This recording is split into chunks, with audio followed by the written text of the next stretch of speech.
अच्छा मैया ये बताओ, आपको आजादी चाहिए? नारियों को, नारियों से बात कर रहा हूं मैं। आपको आजादी चाहिए, स्वतंत्रता चाहिए? कोई आपको रोके ना टोके ना, ये आजादी चाहिए कि नहीं चाहिए? जोर से, आपको आजादी चाहिए? आपको चाहिए? आपको चाहिए? मैया आपको चाहिए? कोई रोके ना कोई टोके ना, जो मनाए करें। आजादी चाहिए? हाँ या ना में उत्तर चाहिए। आपको आजादी चाहिए? मैया आपको आजादी चाहिए? आजाद स्त्री का नाम था सूपनखा।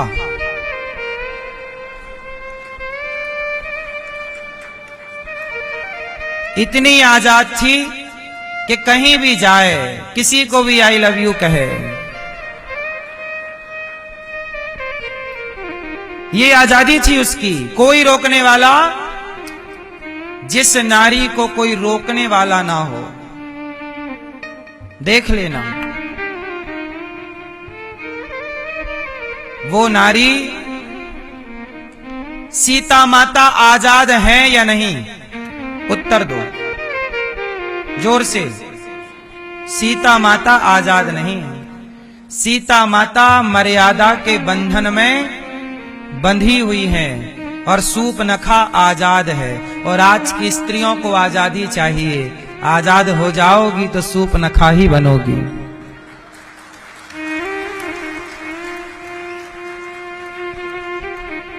इसलिए मर्यादा का बंधन जरूरी है। सीता मां आजाद नहीं है, वो मर्यादा में, बोलो, बंधी हुई है। सीता मां थोड़ी कह सकती है किसी आदमी से कि तुम मेरे से ब्याह कर लो।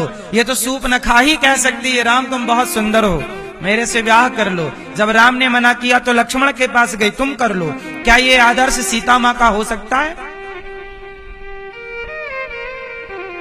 सूपनखा आजाद है, यहां जाने को भी आजाद है, यहां जाने को भी आजाद है। जबकि सीता मां को ये आजादी, जोर से, और आज के समाज को आजादी चाहिए।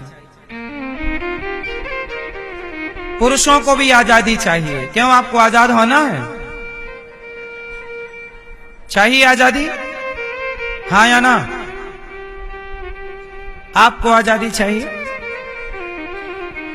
आजाद पुरुष कौन था? आजाद पुरुष का नाम है रावण। रावण आजाद है, जिस स्त्री को चाहे उठा के ले आए, आजाद है। जो पुरुष आजाद होता है वह रावण हो जाता है। जबकि राम आजाद, राम मर्यादा के बंधन में है। इसलिए कहता हूं, बताओ पतंग आजाद है कि एक धागे के बंधन में है? और पतंग आजाद हो जाएगी ना तो कितनी भी ऊंचाई में हो, हिचकोले खाते नीचे आएगी। जो बंधन में है वही ऊंचाइयों पर है, मर्यादा के बंधन में। वो एक रस्सी है ना पतंग में, धागा, वही उसको ऊंचाई तक ले जाता है। इसलिए आप कहते हो कि हमें रोकते हैं, टोकते हैं। रोका टोकी मत करो। My life my choice, my life my choice, ये सेंटेंस सूपनखा का है, ये सेंटेंस रावण का है। एक सभ्य समाज की लड़की और लड़का कभी नहीं कह सकता कि माई लाइफ माई चॉइस। नहीं, हम मर्यादा में है साहब, हमारी अपनी स्वतंत्रता नहीं।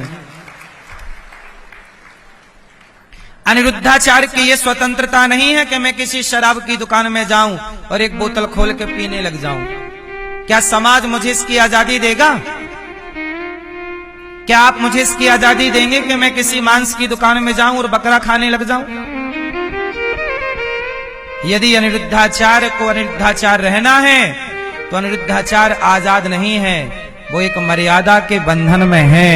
और मैं जब तक मर्यादा के बंधन में हूं तब तक मैं अनिरुद्धाचार्य हूं। यदि मैं इस बंधन को तोड़ूंगा तो मेरा नाश हो जाएगा। बोलो हाँ। ऐसे आप भी अपने आप को बांध करके रखिए। आजादी की परिभाषा आपको पता ही नहीं। चाहिए आजादी,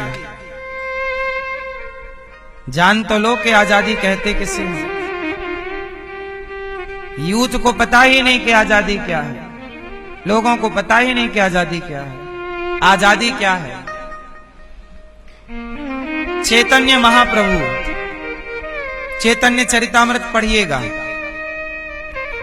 चैतन्य महाप्रभु कीर्तन करते थे। सारे लोग इकट्ठे होएं, कीर्तन करें और प्रभात फेरी निकालते थे। क्या निकालते थे? प्रभात फेरी निकालते थे। एक दिन क्या हुआ उनकी प्रभात फेरी में, उस समय मुगलों का शासन था। उस समय किसका शासन था? हमारा देश मुगलों के अधीन था। दिल्ली से लेकर के भारत के लगभग स्थानों पर मुगलों का आधिपत्य था। एक मुगल क्षेत्रीय वहां का सेनापति था। उसने देखा वो मुसलमान था, तो वो हिंदुओं से नफरत करता था। तो उसने चैतन्य महाप्रभु को देखा और रोका, ए प्रभात फेरी मत निकाल, ये क्या कर रहे हो? हरे कृष्ण श्रीमन नारायण श्रीमन, ये कोई नाम नहीं जपेगा भगवान का, चलो बंद करो। उस जमाने में कीर्तन करना मुश्किल था, सत्संग करना मुश्किल था। आजादी से लोग कथा नहीं सुनते थे, लुक छिप करके भगवान का भजन करते थे। कोई भगवान का कीर्तन करता, नाम जपता मिल जाए, काट दिया जाता था। ऐसा बंधन था। आजादी चाहते हो तो आज खुल के कीर्तन करो, खुल के कथा सुनो। आज आजाद हो आप कीर्तन के लिए। उस समय कीर्तन की आजादी, सत्संग की आजादी, आजादी चाहिए तो कीर्तन की आजादी ले लो, सत्संग की आजादी ले लो, समाज की सेवा की आजादी ले लो। ये आजादी नहीं चाहिए तुम्हें। आजादी के नाम पे क्या करना है? दारू पीना है, क्लबों में जाना है, पराई औरत के कंधे में हाथ रख के नाचना है। यही तो तुम्हें आजादी चाहिए। आज के लड़का लड़कियों को छोड़ दो, ये एक ही काम करेंगे। एक लड़की एक लड़का मिलके, वहां देखो बड़े बड़े शहरों में सुनसान गलियों में शाम को देखो मधुमक्खी की तरह बैठे हैं। ये आजादी है? छोड़ तो दो जरा समाज को। ये करेंगे क्या? इनके भीतर बाहर केवल वासनाएं सवार हैं। ये एक ही काम करेंगे आजादी के नाम पर, केवल वासनाओं की पूर्ति। यही आजादी है। हवस भरी पड़ी है, हवस को निकालना है, हवस की पूर्ति करनी है। बोलो हाँ, चमड़ी की भूख है, यही आजादी है बस। इससे ज्यादा क्या है? कहां गिरता है आज का समाज? आज की लड़की कहां गिरती है? किसी लड़के के चक्कर में। कोई लड़का कहां बर्बाद होता? लड़के के चक्कर में। इससे आगे का क्या है तुम्हारे पास? कौन सा दूरबीन है? क्या देखोगे? हमें पता है कि तुम छूटोगे तो जाओगे कहां। गंदगी तुम्हारे यहां है, यहां। सत्संग यहां की ही गंदगी निकालता है।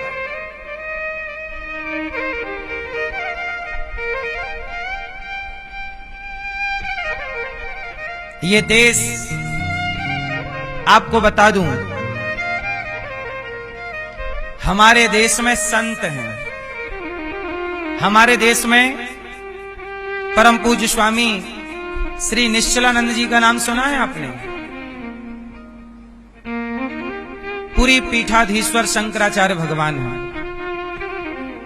सुना है आप लोगों ने? निश्चलानंद जी शंकराचार्य जी हैं, वर्तमान के पूरी पीठाधीश्वर हैं, पूरी पीठ के। उनके पास उन्होंने कितनी पढ़ाई की है? हमारे भारत में 100 IAS IPS एक तरफ खड़ा कर दो। 100 नहीं, 1000। भारत के 1000 IAS IPS को एक तरफ खड़ा कर दो और एक तरफ स्वामी जी को खड़ा कर दो। जितना ज्ञान उन 100,000 IPS में होगा, उतना अकेला ज्ञान उन एक शंकराचार्य जी में है। ये लेवल है ज्ञान का। इतना ज्ञान होने के बाद भी उन्होंने विवाह नहीं किया। उन्होंने संत होकर के समाज और राष्ट्र की सेवा को चुना है। तुम्हारे पास 4 पैसे आ जाए ना, तो तुम्हारी स्थिति क्या होती है? उनके पास इतना टैलेंट, इतना गुण, इतनी शिक्षा, जिस शिक्षा का तुम ढोल बजाते हो ना, हम पढ़े लिखे हैं। तुम क्या पढ़े हो? तुम जिन पुस्तकों को पढ़ के ये बने हो, उन पुस्तकों का निर्माण करने की क्षमता उनके पास है। वो क्या ना नौकरी कर लेते, क्या ना बन जाते, पर नहीं, उन्होंने संत होकर के समाज की सेवा का, राष्ट्र की सेवा का, भगवत चिंतन का रास्ता चुना है। ये संतों का उपकार तुम्हें नजर नहीं आता। संतों को ढोंगी पाखंडी कहकर बदनाम करने में बड़ा मजा आता है। कि हमारे देश की सबसे ऊंची पढ़ाई क्या है? डॉक्टर है। IAS IPS इससे ऊंचा क्या है? क्या होता है बता दो हमें। आपको बताऊं, नासा के वैज्ञानिक, भारत में तो टैलेंट की कोई वैल्यू ही नहीं है। भारत में यदि आपके पास ज्यादा टैलेंट है तो आपको पागल घोषित कर दिया जाएगा और मार पीट के भगा दिया जाएगा। क्योंकि यहां अब कौओं के बीच में एक दिन हंस आ गया तो कौओं ने हंस को मार दिया कि तू कहां से आ गया, क्योंकि कौओं को कौए अच्छे लगेंगे, हंस का क्या करेगा।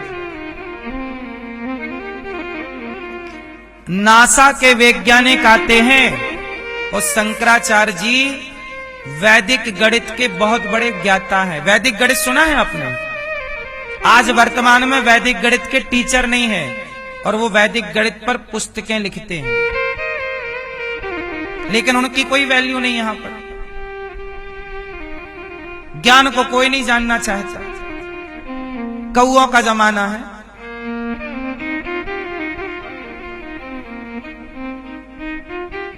नासा के वैज्ञानिक आते हैं, जब उनसे कोई गुत्थी नहीं सुलझती तब वो आके शंकराचार्य जी से सलाह लेकर, ये ऑन रिकॉर्ड है, समझा के उन्होंने भेजा और उस आधार पर उन्होंने काम किए हैं। लेकिन भारत के टैलेंट को भारत के लोग नहीं समझते। भारत के टैलेंट को दुनिया ने समझा है। सुंदर पिचई को भारत ने नहीं समझा, सुंदर पिचई को दुनिया ने समझा। भारत के लोगों को यहां सम्मान नहीं मिला। यहां तो घर की मुर्गी दाल बराबर। इसलिए संतों का आदर किया करो साहब। तुम्हारी सारी पुस्तकें तुमने पढ़ी होंगी। जो पुस्तकें तुम पढ़ते हो ना,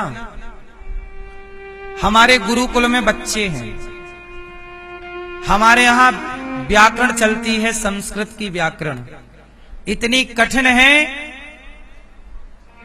कि तुम्हें एक पन्ना याद करने में उसका 1 महीना लग जाएगा। तुम्हारी सारी पढ़ाई एक तरफ और संस्कृत की व्याकरण एक तरफ।